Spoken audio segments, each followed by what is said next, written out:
right. Well, welcome to Dr. Z PhD Interviews. This is a place where I interview inspiring and very fascinating people.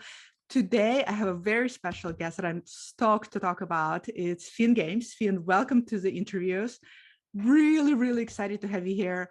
As my viewers and my channel subscribers know that I recently read your book, which I loved very much. I have it right here. We'll briefly talk about it. And we'll save most of it for later because we will be doing a separate interview about this great book. But I'm so excited to have you here. And I feel that I already know you so deeply because I read your book. So welcome to the interviews. And I would love for viewers to hear a little bit more about yourself, where you come from, what your journey has been. So a little bit information for those who are not familiar with who you are.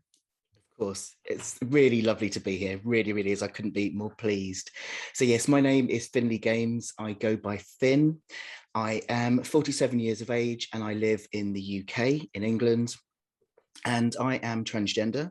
I am a transgender man, although I identify as a man with a trans history. I'm very much male. My transness is just a state I went through.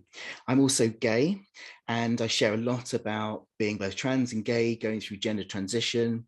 I also share very honestly about mental health, about recovery from addiction, because this is my past. So I share very much my own journey through all of my recovery and transition, but I also work to raise awareness and provide support in public speaking as well as writing as well. So I'm very passionate about sharing about things that people often find difficult to talk about and just helping people to improve their lives, really. Yeah, you can say that again, being very comfortable sharing things people are uncomfortable to talk about, because you devote the whole entire book to talking about penis, and we'll get to that, which I have a lot of questions about. And that's the first thing I actually noticed about you when I became familiar with you. So you're also content creator, you have YouTube channel, amazing YouTube channel, by the way. And when I went to YouTube channel, one of the things I noticed is how very transparent you are. I mean, you literally are an open book about your life. You're open about your sexuality. You're open about your transgender experience, which I find that combination, especially sexuality and gender experience, a lot of people seldom are that open to that extent. So what made you to be so, or what made you actually decide that I'm going to have a YouTube channel where I'm going to be a completely open book? It's a good question. I really actually didn't start out deciding to share my entire life. If you'd have asked me 10, 11 years ago if I'd be talking openly about sex, my penis, and all of these things, I'd have said, no way. It's very much happened over time. I started my YouTube channel because I came out, discovered myself to be trans when I was 37, and that's quite late, or so I thought. All I could see everywhere was young people discovering themselves. The narrative I heard was you had to be young, you had to have known all your life. And so I really doubted if I could be trans for a long time. Luckily, I started to find older people and I realized there are lots of us this age. So I started my channel really because I couldn't find anybody my age, and I wanted to give my own version of what it meant to be trans and to help anybody else really that thought that just because they were older meant they couldn't be trans. But I also decided to share quite openly because I was sick and tired of feeling ashamed. I've often felt ashamed for lots of things: my mental health background, my recovery from addiction, and my fear about being trans was I'm going to have another stigma. So I just thought, you know what, if I'm open about it, what can anyone else say? And that's why I started sharing. But it then progressed because, as honest as I was, I found people were then in turn being really open with me. And I'm in recovery, I'm in Alcoholics Anonymous, and it's an honest program. And I think I've just taken that approach and applied it to my entire life. And then gradually over the years, I've applied it to everything I do as well. Do you think that that level of transparency, and I mean, we're talking here full-blown vulnerability, it is as if you are literally standing completely nude in front of your audience, that level of transparency we're talking about here. And it seems like it really helped you a lot with shame and healing through the shame that you felt being a gender diverse individual. How did you find the content that may, or being so transparent on the social media, may have actually helped you also heal some of the wounds that you experienced prior and post transition? I love that question. When you wrote it in the list, that's such a good question.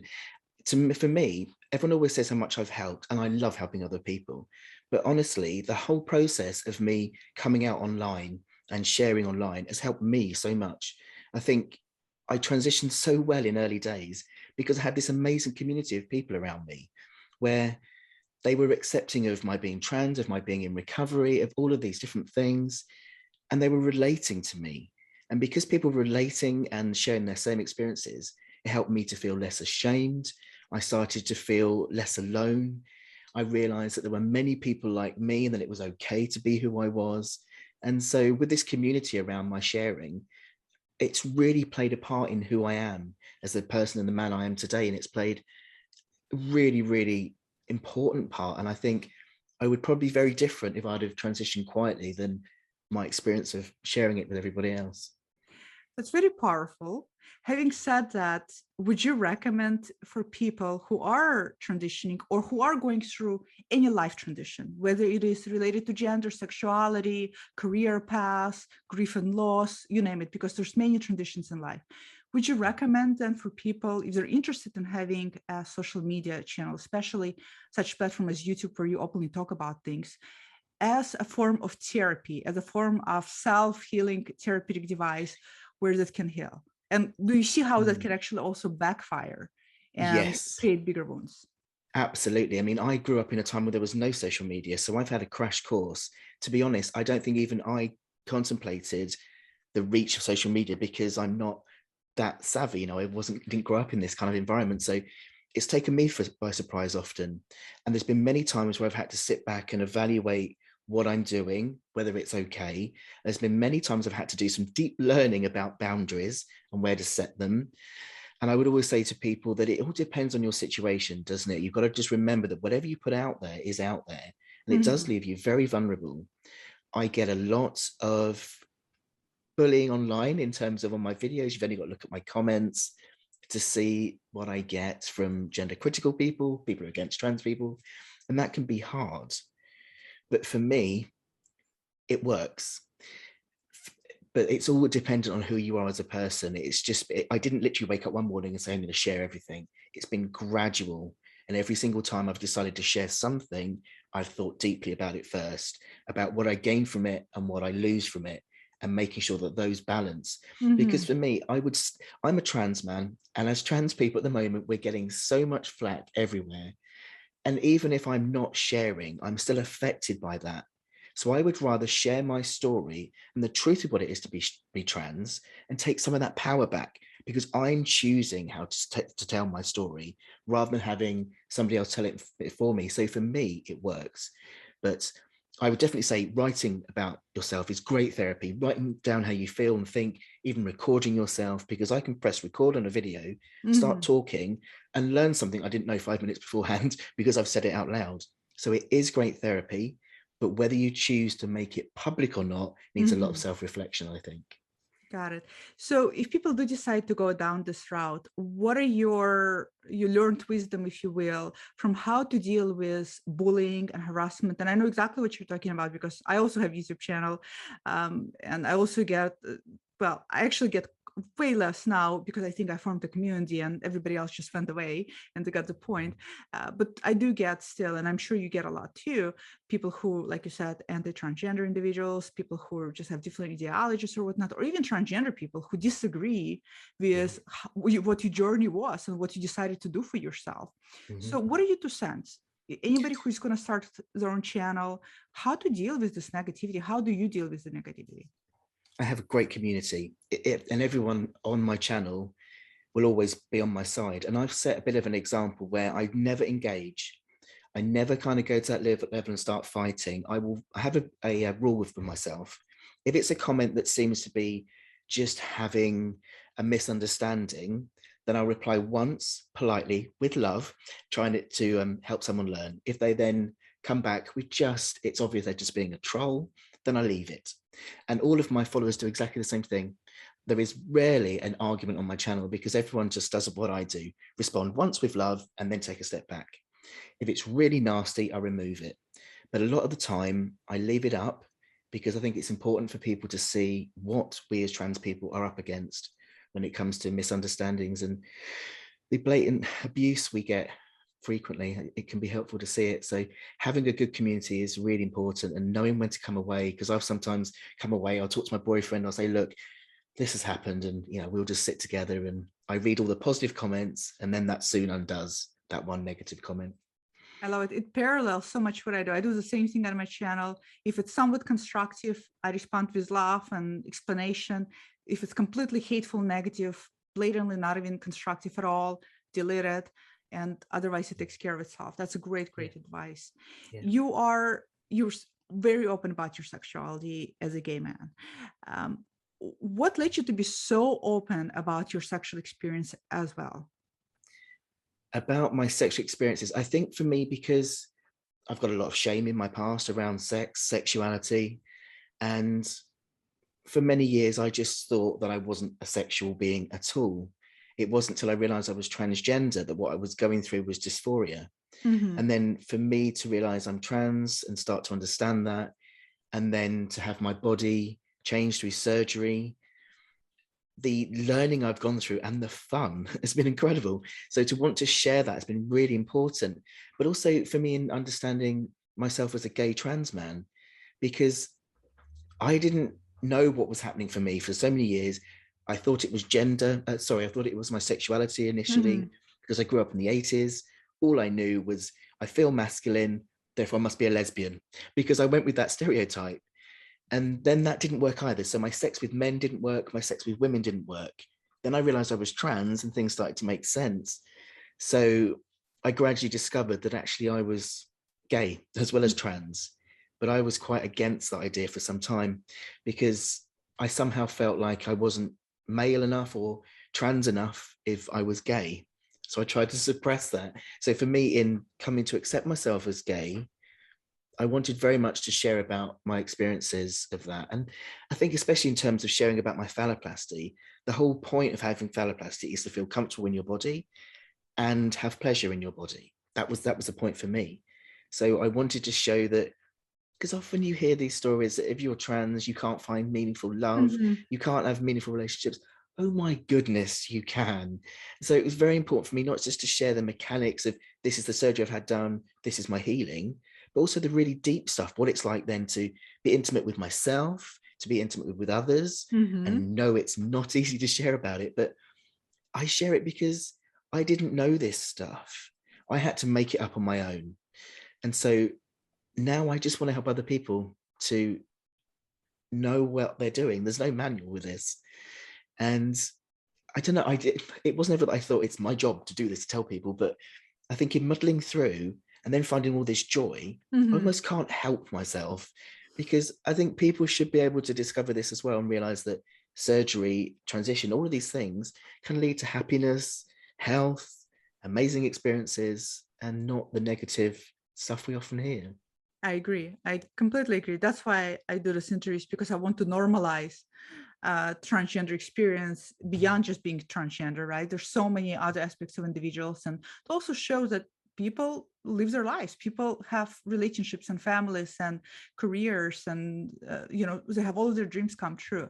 So going back to sexuality, did you find your sexuality changing? So it seems from your past experiences, before you became aware you had gender dysphoria, you're sexually identified as a lesbian because you felt, well, that's probably fitting. I must be this particular label over here, right? Yeah. Because I identify as a masculine individual, I express myself in more masculine presentation, so I must be this. And in what way do you think that's further made your become more aware of your gender dysphoria much more confusing? So in what way, in other words, your confusion with your sexuality modeled your confusion with gender dysphoria even more? Yeah, it very much did, because at a young age, I was attracted to men. I really was attracted to men. But as soon as it came to being intimate with men, it would all fall apart. And when I eventually started talking about this, the people that were relating to what I was sharing were lesbians. They were saying to me, oh, I never liked sex with men either. So I thought, well, that must mean I'm a lesbian. But then I was having sex with women and it was okay, but it still wasn't quite right. So I was just so confused. And actually, I thought I was just broken. I thought there was something wrong with me sexually, and that for some reason it just wasn't working. It was only when I realized I was trans that I went, oh, okay. But I made sense of it in terms of I am attracted to women, but I am a male, so I needed to be relating to women as a man, or so I thought. And then midway through my transition, I split up with my then partner, and I moved away. I decided I was going to start a whole fresh new life.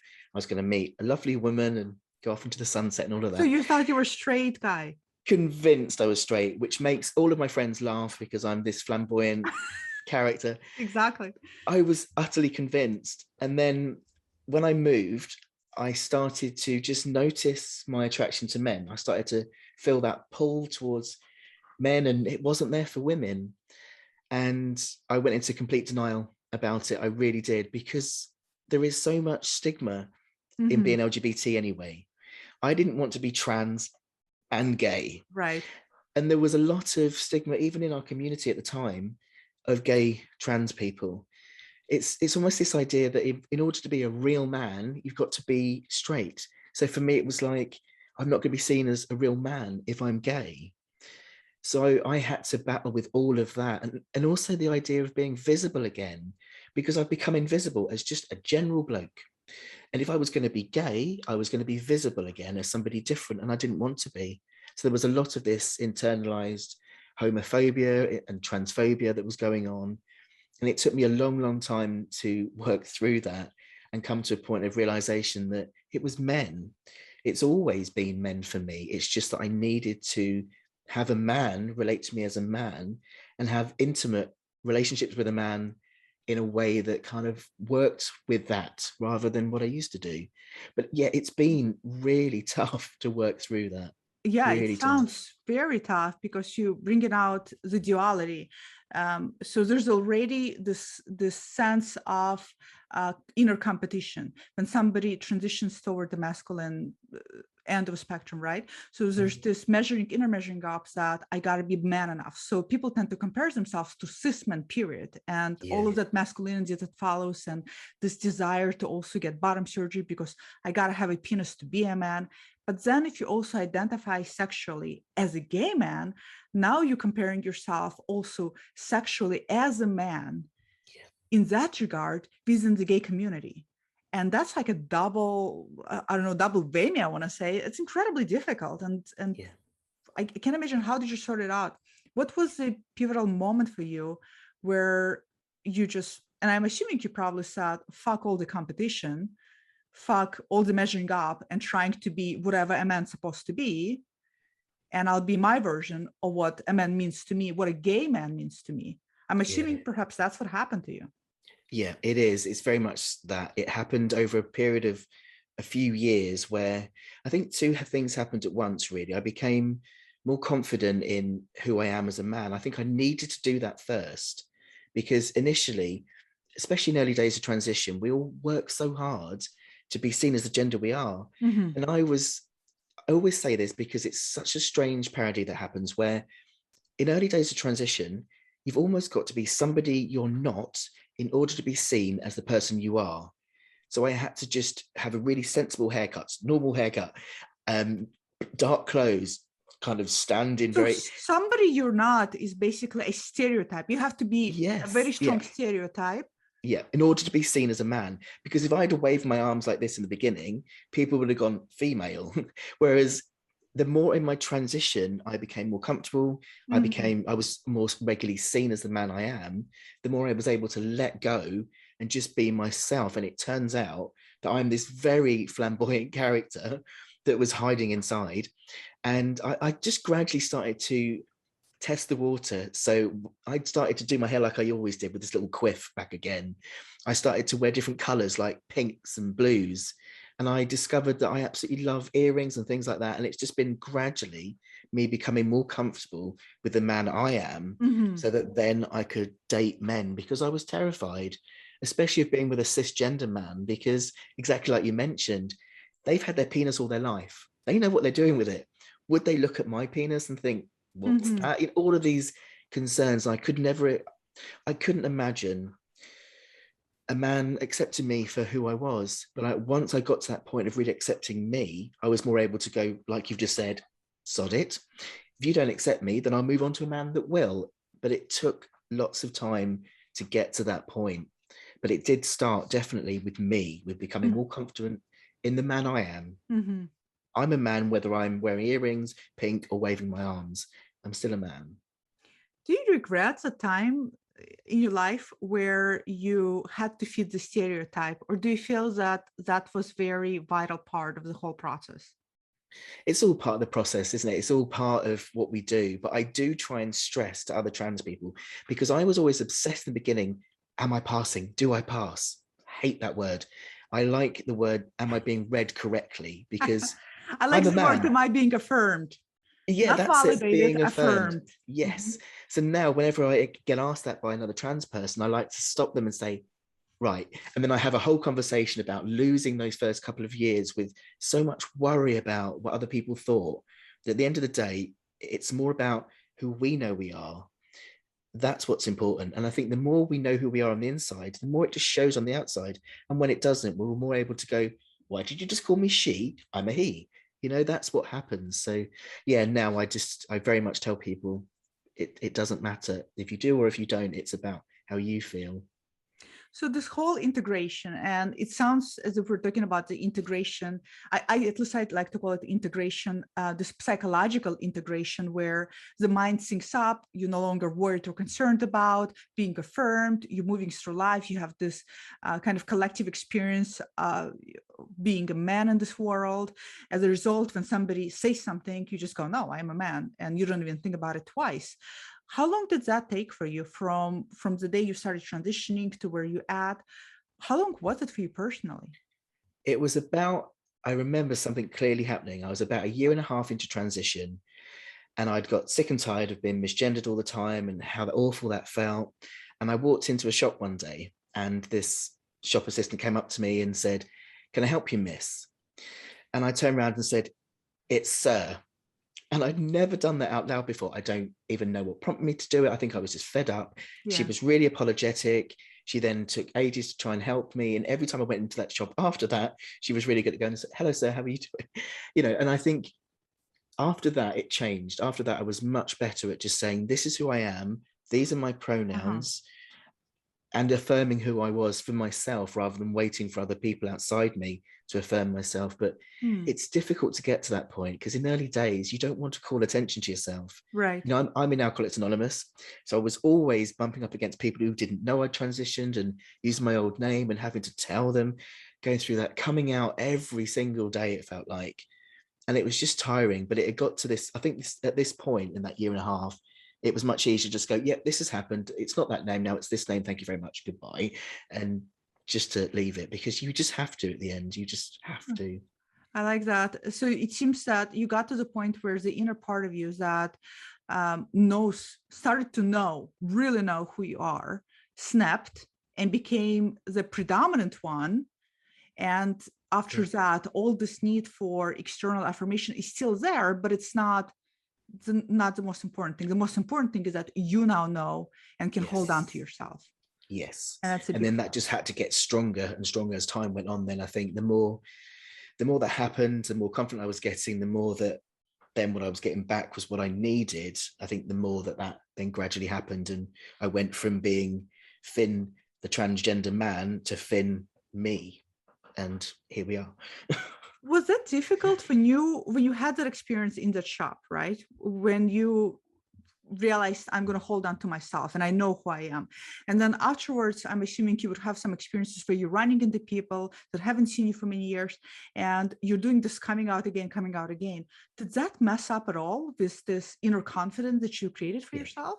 Yeah, it does all the time. Every single time you get misgendered, it would always knock me for six. But I developed what I always call my trans bubble. They're a collection of people that I know I can go and spend time with. I can either physically or online, and they just by seeing me helps to kind of reinforce my feeling okay. So I would just be spending more and more time in the world and being able to cope with those times, knowing I had these trans people to go to just to help. Because it does, I mean, of course, it's not happened for a long time for me now, but I mean, even now, if someone because I have met somebody who didn't know, it's still very dysphoria inducing to have to then explain You still have all of some these people in things. your life who don't know?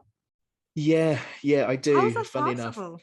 it's because I got clean and sober and I moved away from a lot of my problematic people from the past. Every now and again, somebody who'll know somebody through somebody, and it will just come up, and it will just be like, oh, yes. But it's very different now, I think, because I've got control of the narrative, and I think that's what it is. It's very different in the beginning because you're almost not in control of the narrative. People are talking behind your back about what's going on, which is why I was so open to get rid of that.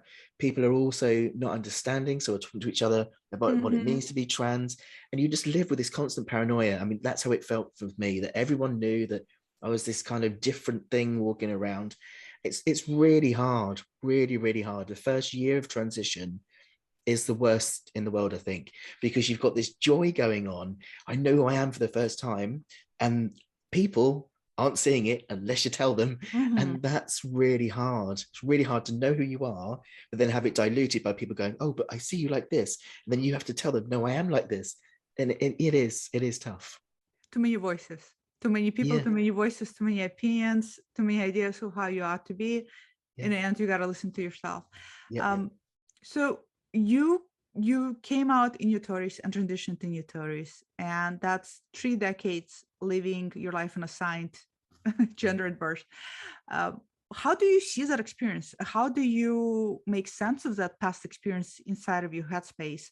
Is it something you regret and wish never happened? Is it something that you try to never think about? Or is it something that you also see as a part of who you are today? I've gone through very many different stages with it. I was 37 when I came out. So yeah, it's a long time. And I was drinking and drugging to cope with what I didn't know at the time was gender dysphoria. Mhm. So in then getting clean and sober and realizing who I am, there is a lot of pain and regret for what could have been. But if I focus on that, then I'm going to make myself miserable. I would rather focus on having an amazing life. Mhm. But of course, I've done lots of looking back and trying to make sense of why. And I grew up in the 80s where LGBT people really weren't known about, trans people definitely weren't known about. I knew something was wrong, something was different, but didn't know what it was. But now that I do know I'm trans and I'm a man, I can look back and see key moments where it was clear. I mean, my mum, when I came out to her, bless her, she knew from a young age that there was something. And as soon as it came out, she's like, it all makes complete sense now. You know, I remember one of my earliest experiences was I was a huge fan of Robin Hood. I was convinced I was going to grow up and be Robin Hood when I was older. And I was playing outside my nan and granddad's house. And I used to have this green skateboard and a sword, and I'd go around the cul-de-sac and be Robin Hood. And my granddad came out one day and asked me to put my top on. And I didn't know why. But then he started to do other things, like tell me to sit nicely, Mhm. play quietly. And I suddenly felt like who I was wasn't good enough. And that's where my problems first started. Now I realized I was growing into a young woman, and they were trying to help me with that because young women don't sit outside with their tops off. Right. But, I didn't know at the time. I didn't know. And I think now there's so much information. I mean, people can forget. I didn't have the internet growing up. I'm Yeah. 47. There was no internet. There was encyclopedias. No one goes to look at encyclopedias for what's going on with me. So that's why. And it was only because I got sober at the same time as the Mhm. trans tipping point was happening in the UK that those two coincided. I was getting all this information where I was relating to people and going, oh my goodness, that's exactly what I've gone through. So had that information been there when I was young, no doubt in my mind, it would have been noticed earlier, but it wasn't. And this is why I also do what I do, because we can only be who we are if we see it, can't we? It's like we need more trans people telling their stories. We need more trans characters so Mhm. that people can relate. And when they aren't there, we can't find ourselves.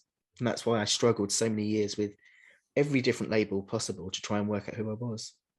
So do you think that all of the information we have today at the power of fingertips, and there's a lot of information, and you and I both know there's a lot of good and there's a lot of really terrible information out there, especially about transgender experience, and sadly sometimes it's even thus coming from transgender community itself. Do you think that's actually a beneficial thing or detrimental thing to anybody today dealing with gender dysphoria? I think there is always good and bad, of course there is, but I think it is predominantly a good thing, because unfortunately, when it comes to the general media, all we ever hear is very negative things about trans people and a lot of information that isn't correct. Mm-hmm. The realist information is from trans people.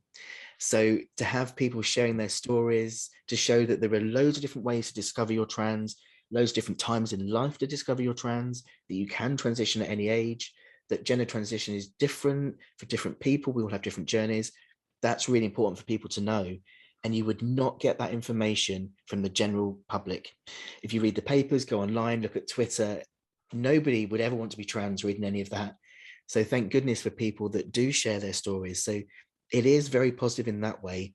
I think more people are able to find themselves, find community, and realize that being trans doesn't have to be this awful thing from people online, but it can also, if you go down the wrong path and find the wrong people, it can do damage. Of course it can. And then all the negativity towards trans people can do a lot of damage as well. So there's definitely a plus and a minus here. But at the end of the day, I think it's better now than it was when I was growing up, because at least people can find themselves and hopefully avoid a lifetime of pain and drug and alcohol abuse and mental health problems, as I did. Yeah, which is very, very common, by the way, coping with gender dysphoria through drugs and alcohol or any other kind of addictive type of patterns, very, very common, sadly. For talking about information, so you wrote this book, which I can't stop talking about, and I love it so much, and I couldn't put it down. And I tend to skim material because I read so many books, and I could not skim this. This did not allow me to skim. It almost did not give me permission to skim, because it was almost as if I was engaging in a dialogue with you, and I was hearing you speak to me directly. And like I mentioned, we will do a separate interview discussing more, because I have a lot of questions about this book. But speaking about this book, and this book focuses primarily on your penis. It's all centers around your penis and your experience of going through phalloplasty. It's talking about information and lack of information out there on the internet, and just lack of accurate information out there.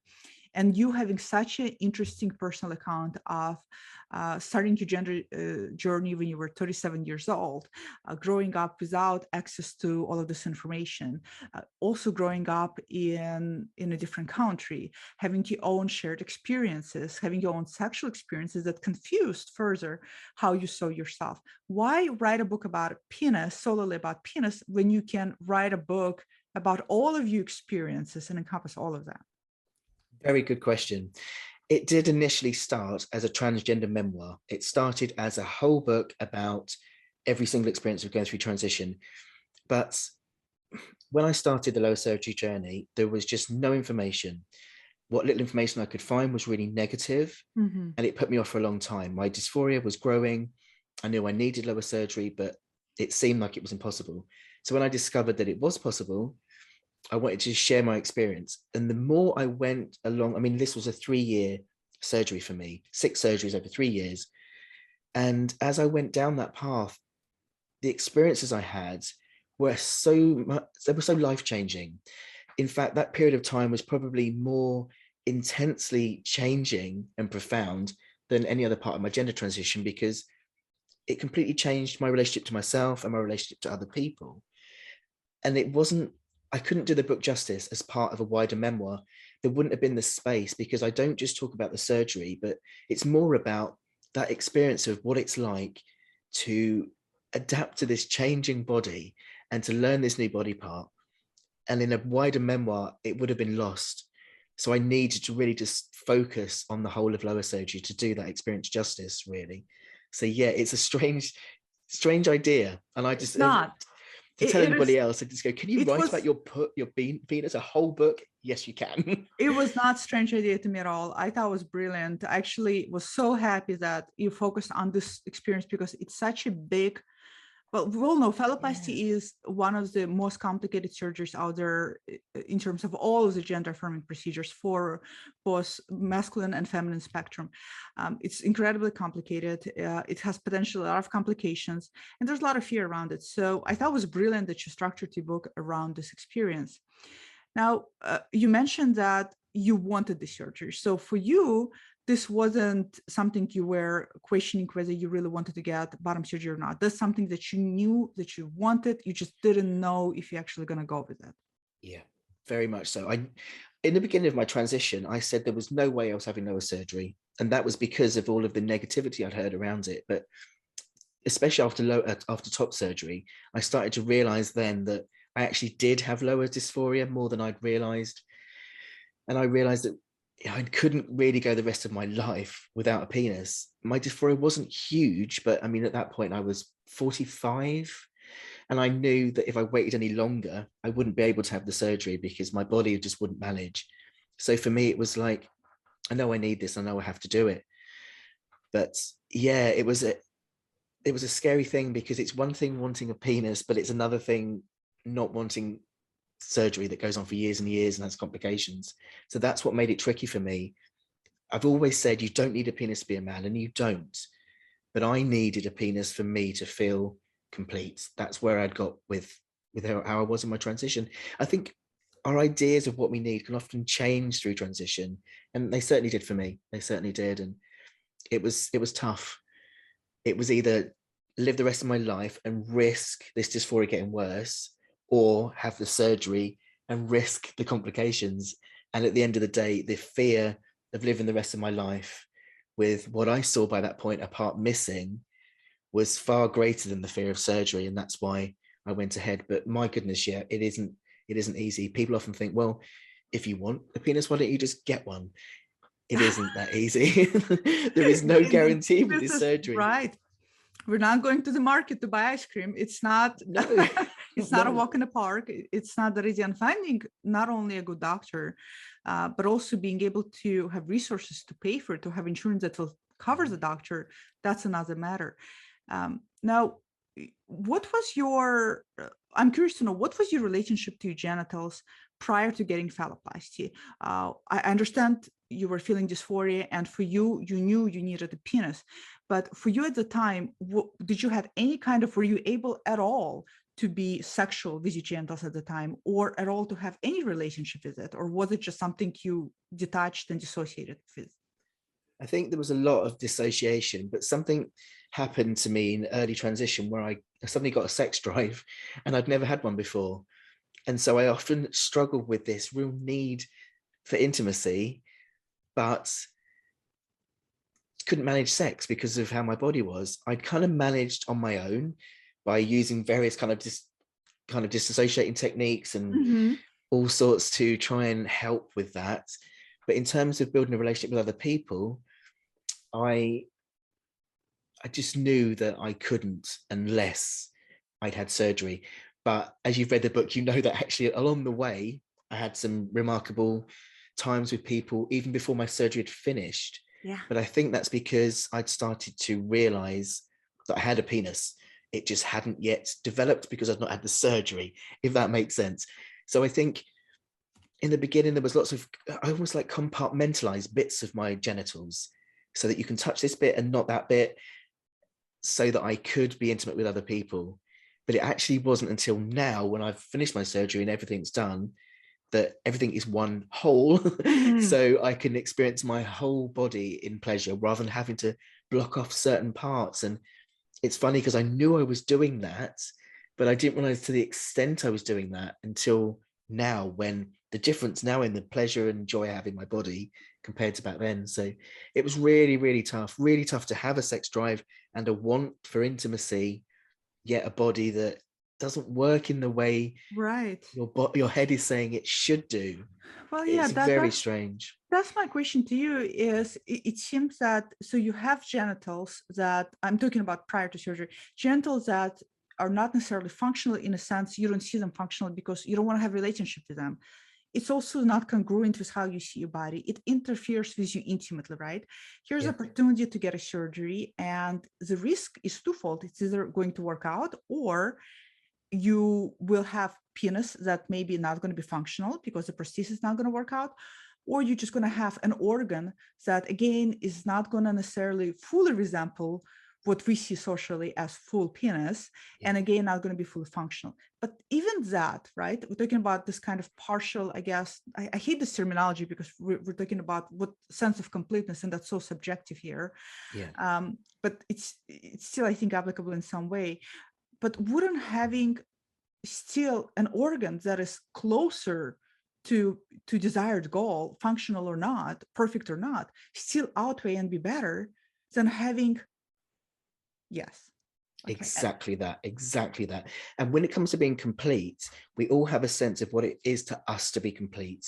For me, it was having a penis. For other people, it isn't. Complete is very relative. But yes, exactly that. I got to the point where I would rather have the surgery and have a penis that I couldn't feel anything with, but just that experience of I've now got the body that's mine would have helped sexually anyway. And it does. A lot of my experiences now of being so much more comfortable with myself in pleasure and with other people are because how I see myself. That joy of like my body moving in the correct way in terms of how I see myself as a man, how I touch myself, how someone else does, is a huge part of what gives me pleasure. So absolutely, even if it had gone awfully wrong, it would have been so much better anyway than what it was before, because I just simply couldn't relate to my genitals. And I was just trying to come to a terms of peace with them. And it's only now that I realize how unhelpful that is. Why do we need to be at peace with something that isn't giving us any pleasure? I was almost just trying to get to a point where I could accept the pain and distress I felt, which, you know, it's just not the way forward. But when surgery is so scary, it was almost, well, if it is that scary, can I not just learn to just not like my genitals and just maybe leave them in a box and never let them out again? You know, and I'm so glad that I made the decision to not do that and to take the risk, because my goodness, it's, you know, it's been a difficult journey.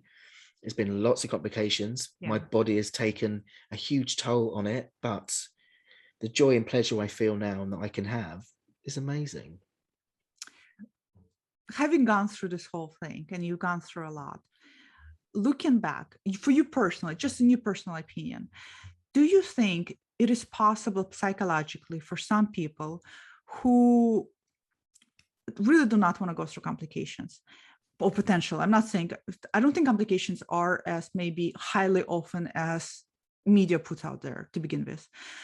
But if, let's say, fearing something going wrong, or fearing not to have an organ they desire, or maybe people just can't have surgery because of their health, or they can't have surgery because of lack of resources, or other lots of numerous reasons. Do you think it's possible, personally, having gone through everything you've gone through, to psychologically shift the paradigm of how those individuals may see their genitals, to learn to establish a relationship with their genitalia without having necessarily to dissociate or have severe dysphoria when it comes to it? I think, because I thought about this myself a lot in terms of what I would do if part of the way through the surgery I just had to stop for some reason, what I would do. And I think, yes, anything is possible, because I think I'm all about acceptance and about accepting what we have. And I think if it comes to the point where I physically couldn't have, or somebody else couldn't have surgery, we have two choices: to be utterly miserable or to work out how to accept these things. And in some ways, even though I've had lower surgery, there are still things I have to accept, because it will never be a cisgender penis, for example. So it's not like you can ever have completely what you want. In all of our journeys, there's an element of acceptance in it. And I think if for some reason I'd have been told that you can't have this surgery, yes, I would have found a way to come to acceptance.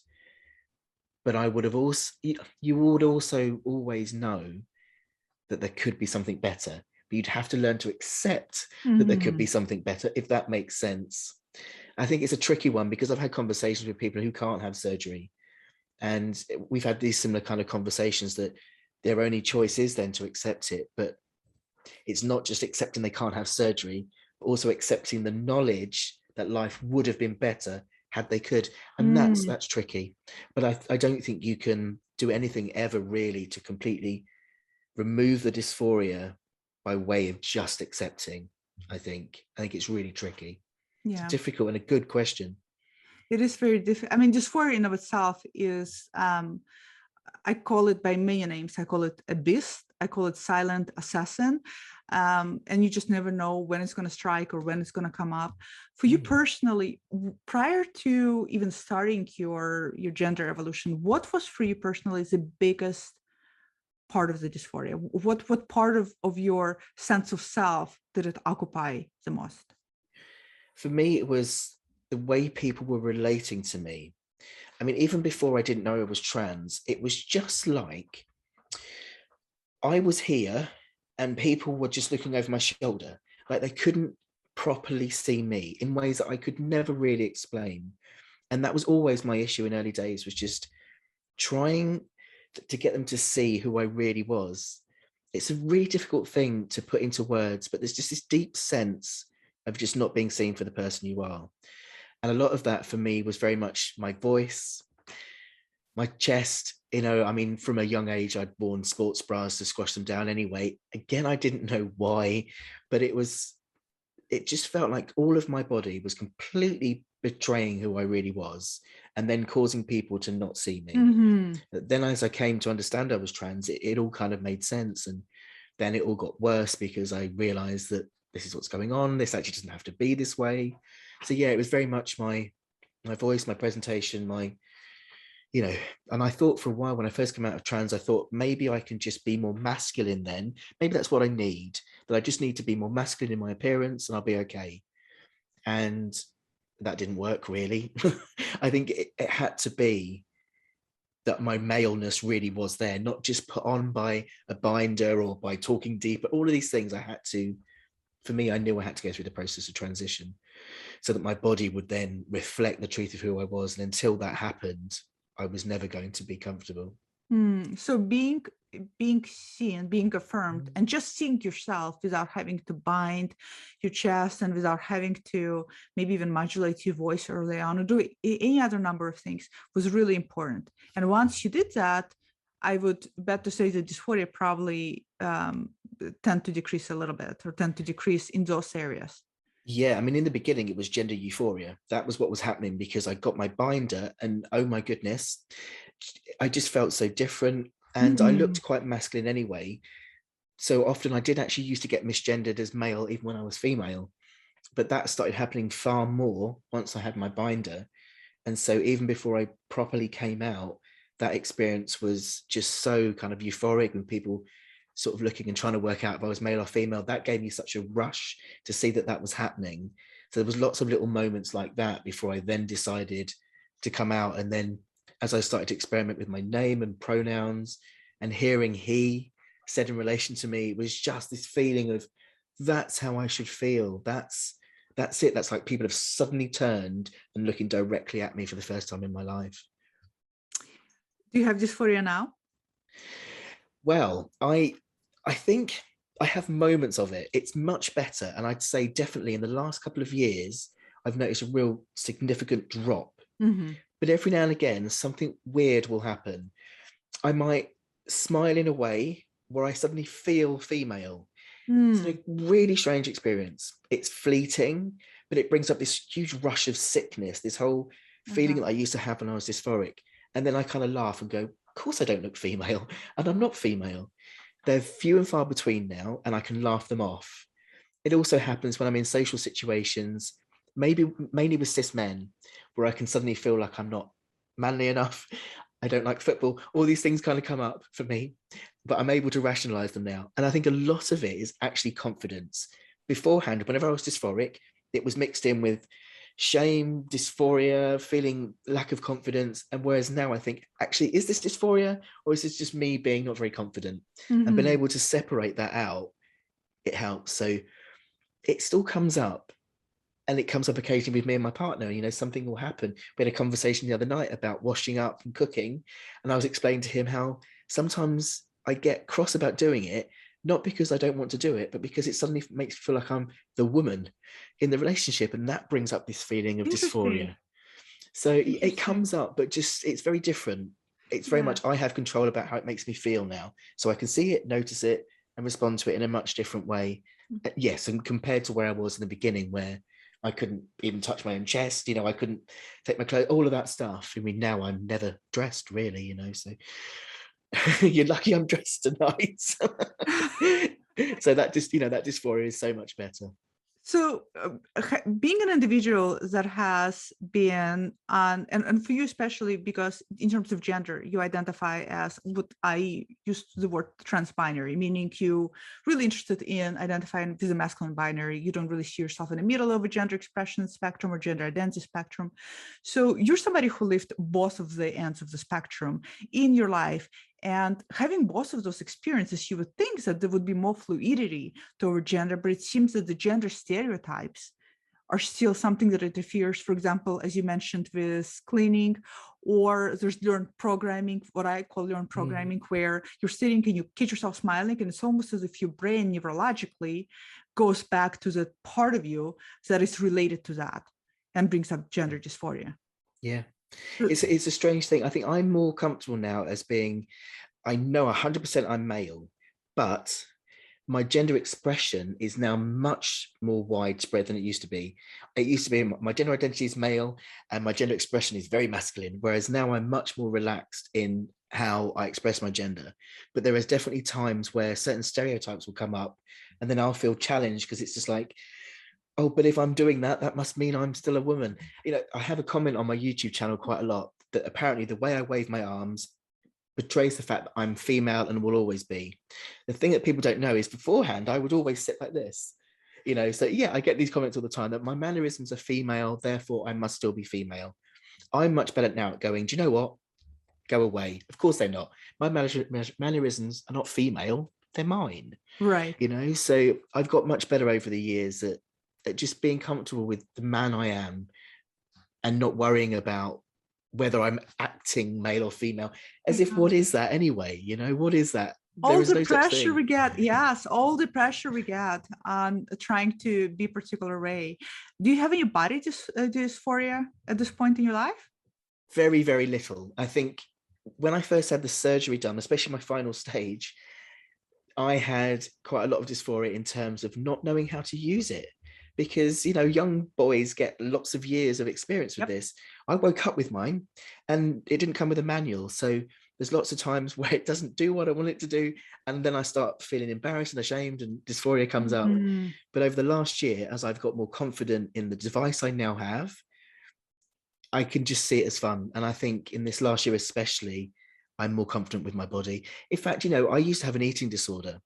And I always say this because it shows how comfortable I am, that I'm chubby now. I am definitely chubby. I'm 47, so bits are hanging over in places, but I could look at my body now and just, you don't strike me as chubby at all. I am definitely pushing maximum density, but I just love my body. It doesn't have to, it's not a perfect body. It's scarred. I've got self-harm scars. I've got surgery scars. It is not a perfect body, but it's my perfect body. I love it so much.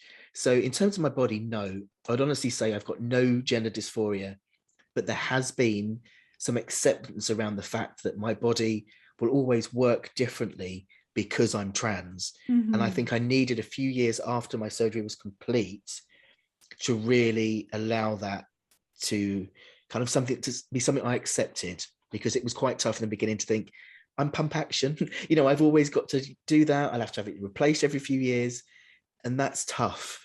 So that's what I was talking about earlier in terms of acceptance, that I've got to a point now where I know it all works. It's mine. It's my imperfectly perfect body. And I love it. That's so powerful. That's what I love about your content, is that there's this powerful component to it of, acceptance takes different forms. And people always talk about acceptance, but it's not easy to do. And it's not a matter of, oh, I accept I'm a trans person, or accept I am, a person that has scars.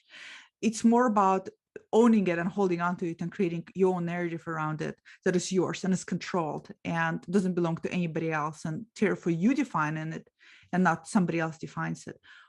Talking about the narrative, why do you think there's so many negative, not only negative, but overwhelmingly scary accounts and experiences and discussions about phalloplasty on internet, on social media? I seldom see channels such as yours where guys talk openly about getting phalloplasty and what the process was like and whether they're happy for it.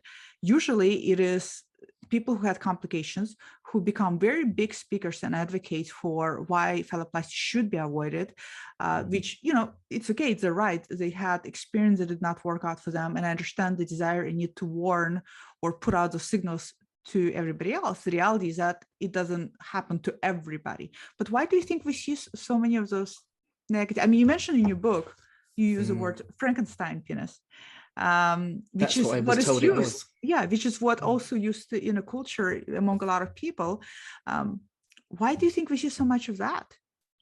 I think there's a number of reasons. I mean, it's still quite a young surgery, really, especially phalloplasty. And it's something that people don't like to share about. Not many people like to talk about their penis at all. So it's something we don't hear a lot about. But when people have a negative experience, they're more likely to share about it.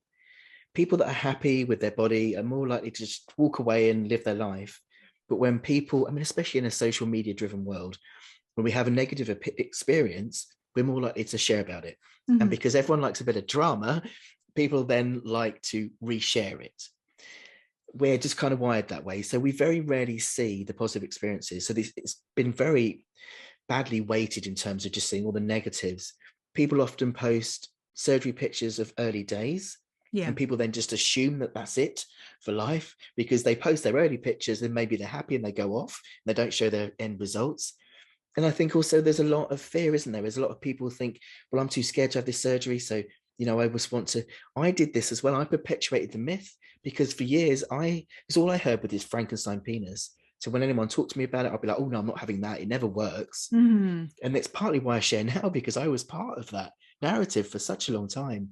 So I think that's a lot of what it is. People are not very willing to share unless something bad happens. And of course, you're going to hear about it.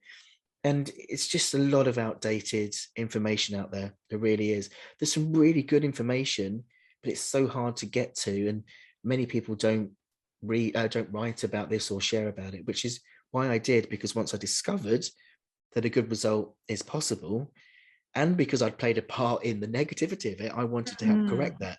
Because the truth is, this is a really difficult surgery with lots of complications. But the other truth is it also produces great results. Yeah. And it's much better to have this balanced view of both sides than this one side of what can happen. Of course it can happen.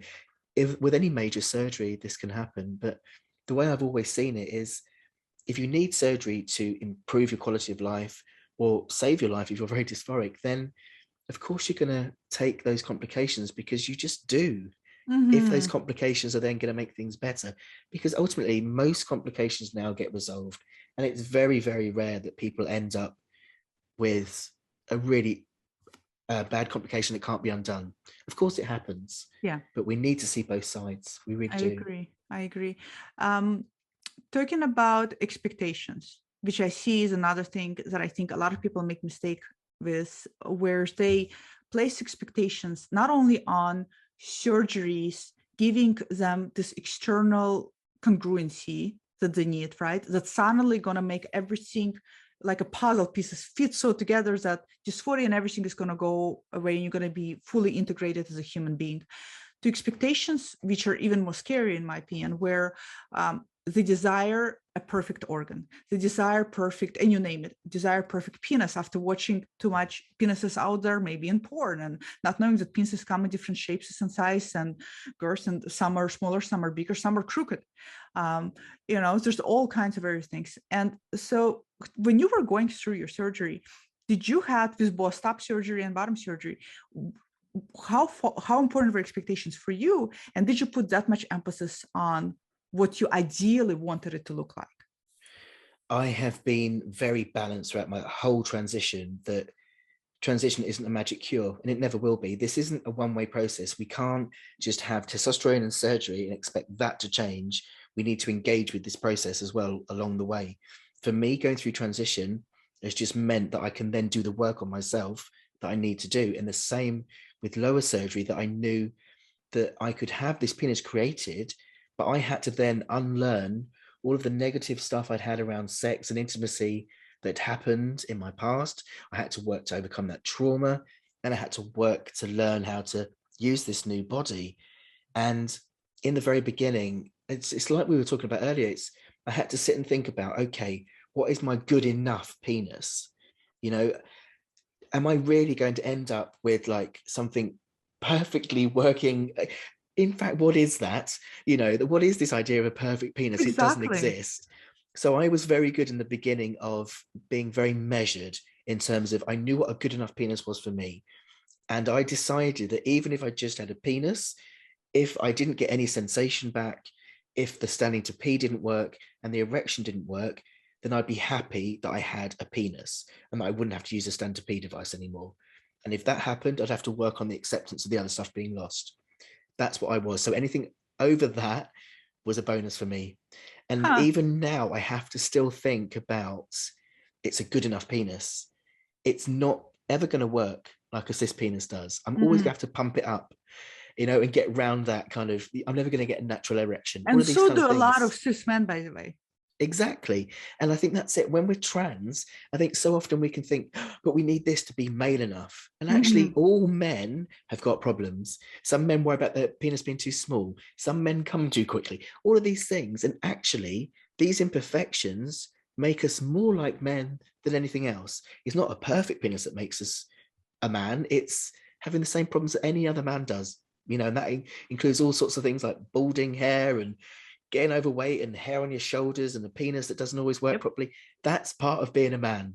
So that was always really important for me to manage those expectations. I was lucky because early days I had a really good therapist that was always saying to me about managing expectations. And I kind of just incorporated that as I've gone along. And that's been a big part of why my transition is successful. I think a lot of people don't transition well when they're just thinking, oh, it's going to be like this, everything's going to be solved overnight and it's all going to be perfect. And Yeah. it isn't. It I, isn't. I wonder how much, that saying that a lot of people tend to repeat when people working on projects or anything else, aim really high. And then when you get something lower, you'll still be very happy, but aim way above. It seems that with gender affirming procedures, it's actually the opposite is true. Aim more realistically. And then if you get anything above perfection, full functionality, whatnot, that's like icing on a cake, and you'll be that much more happier versus aiming really high and then Yeah, crashing down, God forbid, if something happens. So it seems like absolutely. we're giving people the opposite advice. Aim very realistically, maybe better than what I have now, that gives me a lot of dysphoria and is not congruent with me at all, to what I'm going to conceptualize as something that's my own. And I'm going to create my own narrative and story around it. Yeah, and you end up being more grateful that way as well, because I've just looked at it as every single stage I'm gaining something new. And I have so much gratitude because I've worked hard to be grateful, you know, even if things point to the left and don't quite, you know, all of these things are, I've just worked hard to be really grateful for my body in being able to adapt and do this for me, in the surgeons been able to do this for me. I think having that kind of attitude of it's going to be good enough and I'm going to be grateful for things at least being better than they were, that then makes the results even better in some way, because I just feel, yeah, I just feel really grateful. And I think that's what really helps. Do you have any personal regrets about how you did things? Not about your transition. I don't think you regret your transition at all, but about how you did things, about I should have done this sooner, I should have done it quickly, or I should have done it differently. Any of Yeah, those type of things that you think about? it's hard. It's really hard. I think one of my biggest challenges is being the age I am now. I mean, it was lovely when I said I'm 47 and you say I don't look it, and I don't. I'm quite lucky. I don't look my age, No, but I not at feel all. it. I feel it. I really do. And I I've had to work really hard on grieving from my lost past, Mm. because if this had all been discovered earlier, my dysphoria had been discovered earlier, I wouldn't have years of really poor mental health, eating disorders, self-harm, all of these awful things I've had to go through could have been stopped. Yeah. But I also wouldn't be the man I am. And that's what's important, isn't it? It's who we are. I'm only the man I am because of the experiences I've gone through. So no, I wouldn't change anything. But it does make it difficult going forward for me, because there is so much I want to do. There is so much I want to experience. And I'm actually realizing at the moment that I need to slow down a bit. Since I've gone through my whole transition, I mean, it's been 10 years now, I got clean and sober. I went through gender transition. I got myself a degree. I started to run my own small business, doing speaking and writing. I've done a lot and it's amazing. And over the last few months, my health's really suffering. And Hmm. it's because I'm doing too much. And I'm The learning that I've opposite got to effect. I've got to Mhm. slow down now and actually take some time to really kind of get over a lot of the trauma that happened. Mhm. I'm not Mhm. feeling it anymore, but my body clearly is. And Mhm. that's hard for me. I think that's a really hard thing, to have all these ideas and passion for life that I actually can't really do at the moment because of the age I am. And that's a bit of a struggle. So I'm constantly going through stages of acceptance and grief with where I am. But every time I do, things change and there's a new path opens up, and that's okay. And that's what's important. But yeah, it can be tough. Yeah, for sure. Um, what what is your advice to viewers who are watching who are identifying as transmasculine, who are, and again, we're going to be clear, we're giving this advice to adults, we're not giving it to children, and we're giving it advice to adults who know they're transmasculine and they're not questioning their gender. So these people who know and want to transition and want to have top surgery and want to have bottom surgery and want to go on testosterone and want to live their life as who they are, and they're afraid. Okay, and maybe you're watching this and you're afraid because how your family is going to react, or you're afraid whether you're going to be affirmed out there once you're going to start your transition, or maybe you're afraid that surgery is not going to pan out for you, and that's what's really holding you back, is all of those fears. Not that you're questioning your identity, but the fears are holding you back. What is your advice? I've been there. I know how it feels. I remember coming out and having this joy of knowing who I was, but then being gutted that it was that I was trans, because I thought I'd lose everything, my family, my friends, everything. And I was terrified. But in the end, the fear of staying who I was and denying the truth of me being male was greater than the fear of what I would lose. And I think that's what's important here. Yes, of course, we don't want to lose our friends and family. And actually, rarely that happens now. You know, people really often surprise us. And at the end of the day, we cannot live our lives for other people. We simply can't, because the more we try to make other people happy at the expense of our own happiness, that unhappiness then leaks into everything in our lives. And those things end up unhappy anyway. So we have to follow our own path. In fact, I always argue that following our own truth is also better for other people, because we need to be who we are, and then we'll attract people that accept us for who they are, who we are. And if friends and family do find it tricky, once they see we're happy, they come round. We've got to remember that a lot of people don't understand what it is to be trans unless they read the media. And if they see that side, it's no wonder people panic. So I think once people understand what you're going through Mhm. and they see you evolve into this more happier, relaxed person, people get it. So take a deep breath, take it slowly, get some support, speak to other trans people, and just take it one step at a time. And one step at a time, you're suddenly 10 years down the line and wondering where all the time's gone. So that's the way. Oh, that's a great advice. I love that. Thank you so much. Thank you so very much for being here, letting me interview you, sitting down with me. And I'm going to link all of Fionn's content down below. Again, you have incredible YouTube channel. You have incredible website full of resources.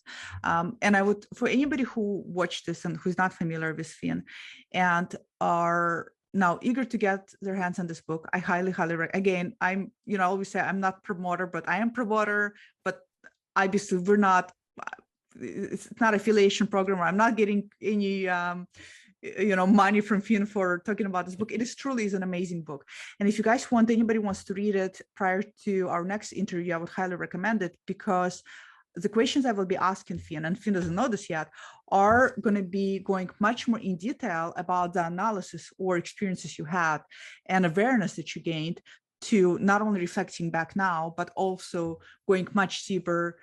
Of course, me being a psychologist, psychological cap, I'll be digging much more deeper into you. So definitely everybody stay tuned for this interview. And again, thank you so very much. It's such a pleasure. I'm such a huge fan of what you do. I'm a huge fan of how transparent you are, how open you are, how vulnerable you are. I think it's rare.